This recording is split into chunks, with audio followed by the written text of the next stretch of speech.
Service sector में recovery की बदौलत वित्त वर्ष 2022-23 के दौरान जीडीपी ग्रोथ 7.2% रही, जो अनुमान से बेहतर है। अनुमान 7% के आसपास के थे। इससे पहले सरकार ने जो अनुमान जारी किया था उसमें 7% ग्रोथ का अनुमान लगाया था। सरकार के आंकड़ों में कहा गया कि वित्त वर्ष 2022-23 के दौरान स्थिर मूल्य पर देश की जीडीपी का आकार 160 लाख करोड़ रुपए के से ज्यादा रहा। वित्त वर्ष 21-22 में ये 149 लाख करोड़ के करीब था। सालाना आधार पर निजी खपत में हुई बढ़ोतरी की वजह से जीडीपी ग्रोथ में बढ़ोतरी दर्ज की गई है। 2022-23 के दौरान कुल जीडीपी में निजी खपत यानी हमारे आपके खर्च की हिस्सेदारी बढ़कर 58.5% हो गई। हालांकि तिमाही आधार पर देखें तो मार्च तिमाही में कुल जीडीपी में निजी खपत की हिस्सेदारी 55% रही। दिसंबर में यह आंकड़ा 61.6% का था। मार्च तिमाही में जीडीपी ग्रोथ में 6.1% की ग्रोथ देखने को मिली। यही दरअसल असली वजह है। उम्मीद ये थी कि 4, 4.5, 4.4, 4.6 इसके आसपास रहेगी। फिर एक इकोनॉमिस्ट का पोल आया, वो छपा, उसने कहा नहीं 5.1 रह के आसपास रह सकती है, 5.1 के आसपास रह सकती थी। लेकिन जब नंबर आया तो आया 6.1 का। ये अनुमान से काफ़ी बेहतर नंबर था। सर, ये अनुमान से बेहतर आंकड़े क्यों आए?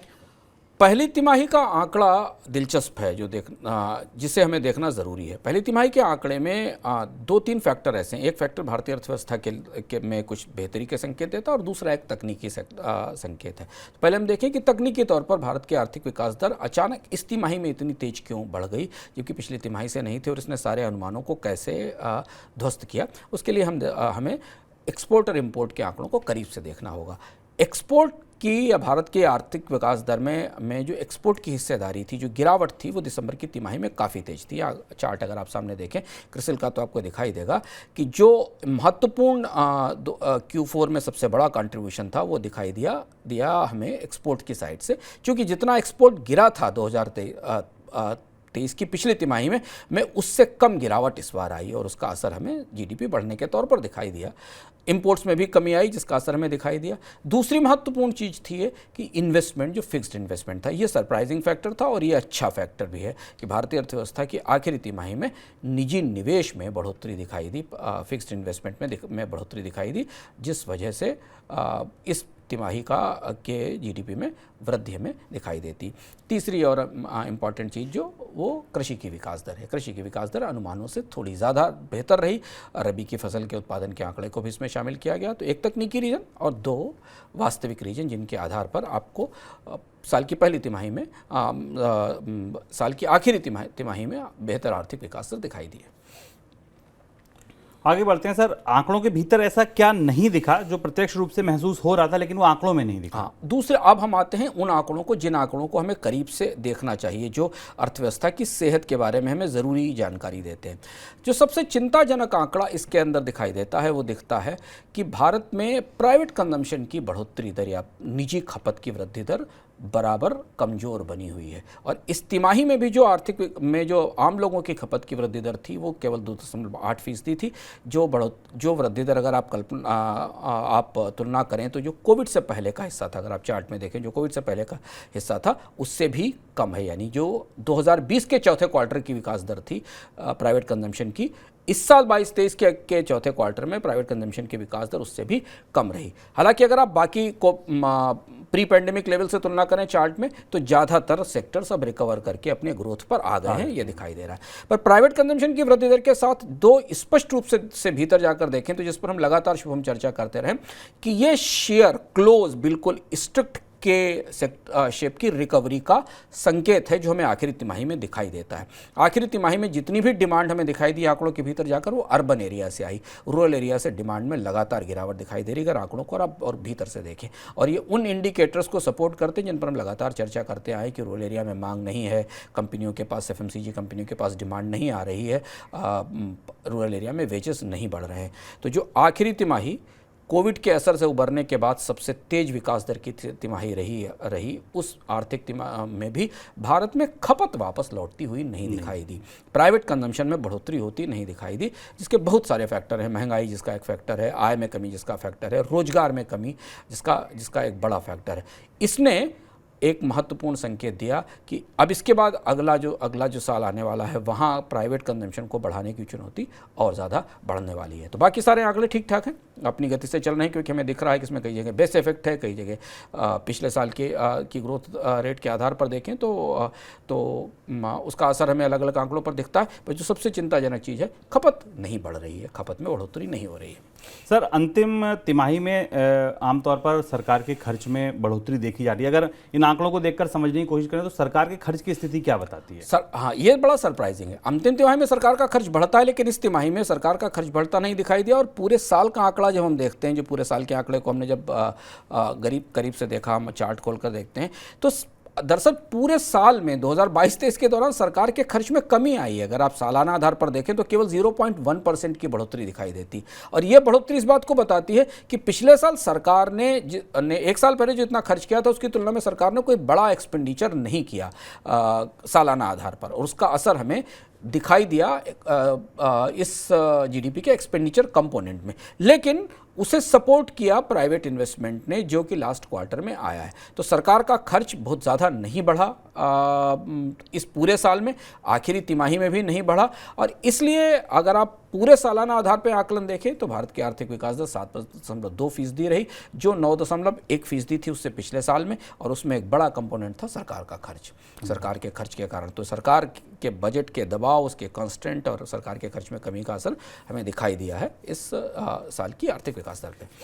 बुधवार को देश की वित्त वर्ष 2022-23 के जीडीपी ग्रोथ के साथ अप्रैल के लिए कोर सेक्टर की ग्रोथ के आंकड़े भी जारी हुए। अप्रैल के दौरान कोर सेक्टर की ग्रोथ सिर्फ 3.5% रही, जो 6 महीने का निचला स्तर है। 8 कोर सेक्टर में से 4 सेक्टर में उत्पादन की ग्रोथ घटी है। कोर सेक्टर में सबसे ज़्यादा हिस्सेदारी रखने वाले पेट्रोलियम और रिफाइनरी प्रोडक्ट के उत्पादन की ग्रोथ अप्रैल के दौरान 1.5% घटी है। इसके अलावा कच्चे तेल के उत्पादन में 3.5% की गिरावट आई है।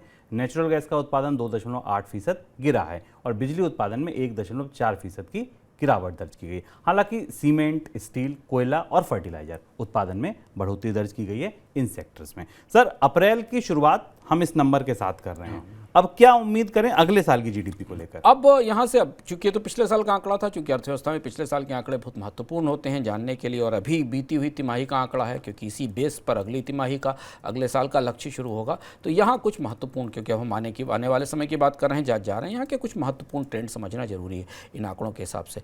पहली चीज़ तो ये कि भारत में 7% की विकास दर का ये आखिरी साल था फिलहाल। अब इसके बाद भारत की आर्थिक विकास दर 7% से नीचे की ट्रेजेक्ट्री में ट्रेवल करेगी, यानी 6% के आसपास ट्रेवल करेगी।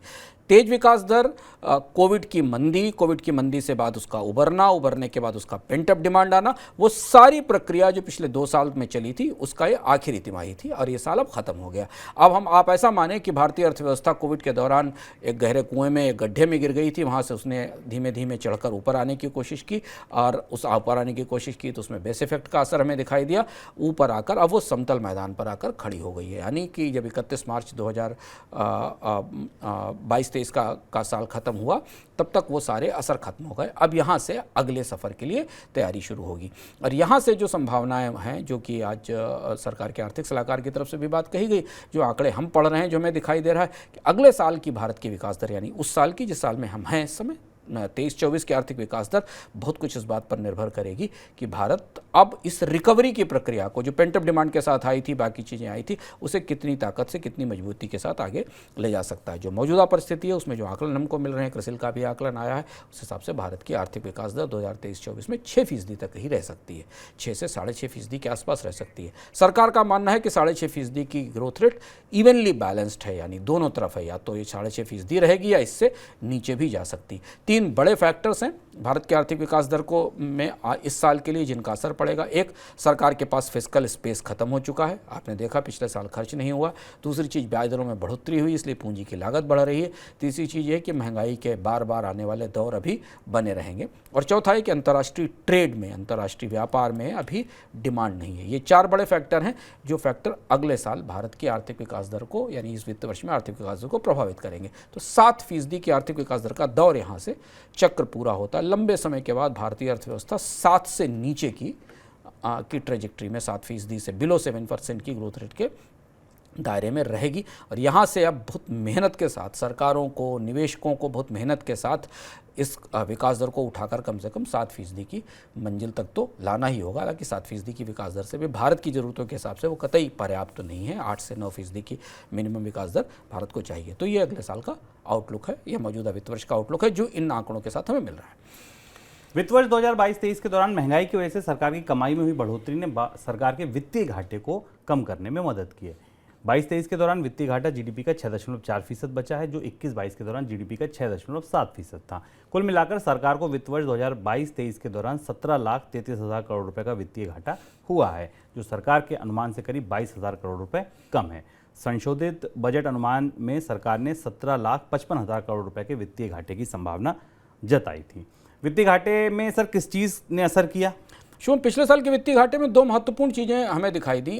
एक तो ये कि जो आरबीआई का डिविडेंड आया बाद में, उसने वित्तीय घाटे को संभालने में मदद की। दूसरी चीज़ ये कि हमने अभी आपको बताया कि सरकार ने खर्च में कटौती की, खर्च में कमी की, जिसके कारण पिछले साल राजकोषीय घाटे का लक्ष्य संतुलित किया गया। लेकिन अब जो जीडीपी के नंबर आ रहे हैं वो राजकोषीय घाटे के लिए आने वाले समय में चुनौतीपूर्ण है। जीडीपी के आंकड़ों में एक और दिलचस्प चीज़ दिखाई दे रही है कि क्वार्टरली आधार पर भारत की जो नॉमिनल जीडीपी ग्रोथ रेट है उसमें तेज गिरावट आई है। 11.4% से 10.4% पर आ गई है। और क्योंकि जीडीपी की महंगाई के साथ आने वाली ग्रोथ WPI से, थोक मूल्यों से निर्धारित होती है और उसका असर सरकार के टैक्स रेवेन्यू पर, टैक्स कलेक्शन पर पड़ता है। तो अगले साल अगर थोक मूल्य सूचकांक कमजोर रहता है, थोक की महंगाई कम रहती है, तो उसका असर हमें सरकार के रेवेन्यू पर भी नजर आएगा। तो सरकार की जो अगले साल की जो नॉमिनल जीडीपी ग्रोथ रेट है वो अगर 10% से नीचे रहती है, 10% के आसपास रहती है, जिसकी संभावना हमें दिखाई दे रही है, यानी अगर 6-6.5% की GDP growth rate constant price पर और 6% के आसपास की 5% की महंगाई दर रहती है, तो अगले साल सरकार के राजस्व में शायद उतनी बढ़ोतरी हमें नहीं दिखेगी जितनी बढ़ोतरी हमें पिछले साल की आर्थिक विकास दर के दौरान दिखी थी। देश में मैन्युफैक्चरिंग सेक्टर की ग्रोथ में लगातार सुधार हो रहा है। मई के दौरान मैन्युफैक्चरिंग पीएमआई 58.7% दर्ज की गई, जो 31 महीने का सबसे बेहतर आंकड़ा है। इससे पहले अप्रैल के दौरान भी मैन्युफैक्चरिंग पीएमआई 57.2% थी। पीएमआई का आंकड़ा 50 से ऊपर हो तो माना जाता है ठीक ठाक है, ग्रोथ है। 50 के नीचे इस आंकड़े को अच्छा नहीं माना जाता। ये एक और अपडेट था, मैक्रो नंबर डिस्कस कर रहे थे, ये नंबर भी आया था जो मुझे लगा आपको बताना ज़रूरी है।